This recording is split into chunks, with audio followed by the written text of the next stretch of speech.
भारत की communist party ने बढ़ती महंगाई, बेरोजगारी, बिजली, पानी, शिक्षा और स्वास्थ्य जैसी सेवाओं के निजीकरण और देश के प्राकृतिक और सार्वजनिक सेवाओं के निजीकरण, देश में धर्म के नाम पर फूट डालने और तानाशाही के खिलाफ विरोध प्रदर्शन किया।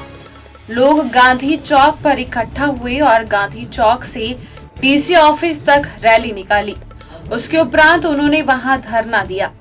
इस दौरान लोगों को संबोधित करते हुए भारत की कम्युनिस्ट पार्टी के राज्य सचिवालय सदस्य डॉक्टर कश्मीर सिंह ठाकुर ने कहा कि बढ़ती महंगाई से लोगों के रसोई का बजट बिगड़ रहा है।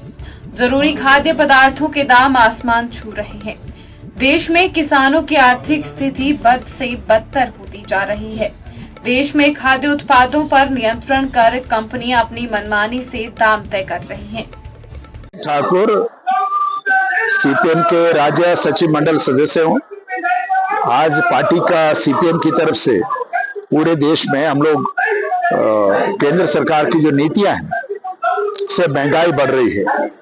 प्याज 70 रुपए किलो हो गया, दालें जो है 100-150 से कम कोई नहीं है और सारी चीजें बढ़ रही हैं। पेट्रोल डीजल के दाम बढ़ रहे हैं और इसके खिलाफ जो है लगातार जो है हम ये धरना प्रदर्शन कर रहे हैं। आज ये धरना प्रदर्शन है उसके और आप देख रहे हैं कि भारत सरकार की ये नीति है कि आप बड़े बड़े उद्योगपतियों के टैक्स कम कर रहे हैं, उनके कर्जे माफ कर रहे हैं। आम जनता जो है वो त्राई त्राई कर रही है। लोग कहते हैं महंगाई रुकेगी कैसे?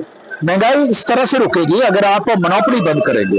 जैसे तेल है, तेल में फॉर्च्यून जो है अडानी का है और बाबा रामदेव का कब्जा हो गया पूरे देश में सरसों के तेल पर। इसके सरसों के तेल के दाम गिर नहीं रहे और बाकी चीजों पर भी इसी तरह से है। इसलिए जो है पूरे देश में महंगाई बढ़ रही है और बेरोजगारी बढ़ रही है। लोग आत्महत्या कर रहे हैं।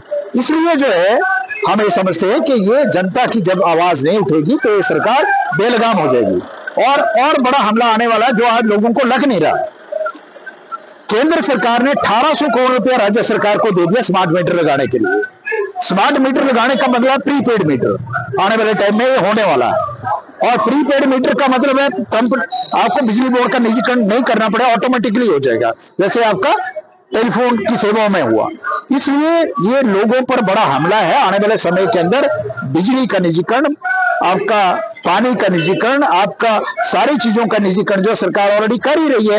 हवाई अड्डे बिक गए, बंदरगाहें बिक गई, रेलवे का ऑलरेडी प्रोसेस चला ही हुआ है। तो पूरा देश का जो सार्वजनिक क्षेत्र है, ढांचा है, उसको सरकार आस्ते आस्ते टुकड़ों में बेच रही है और ये सरकार अगर रहेगी तो ये देश एकजुट भी नहीं रहेगा। कैसे नहीं रहेगा?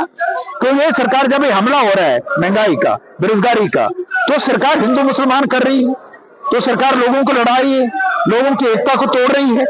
ये सारा साजिश जो है बीजेपी आरएसएस का है, इसको बेनकाब करना पड़ेगा और हम तो अपने तरीके से कर रहे हैं। तो हमारा मीडिया से अनुरोध है कि इन सारी साजिश को बेनकाब करें ताकि जनता की एकता बनी रहे। और हमारे सामने उदाहरण है आज के सामने, फ्री में देना शुरू करेंगे। श्रीलंका का हालत क्या हुआ? श्रीलंका की हालत बहुत बदतर होगी। IMF का कर्जा बढ़ गया और हमारे देश में भी 2014 में जो हमारे देश पर कर्जा था 55,000 करोड़ रुपए था, आज 200 लाख करोड़ रुपए कर्जा हो गया 10 सालों के अंदर। तो देश जो है कंगाल होने की दिशा में है।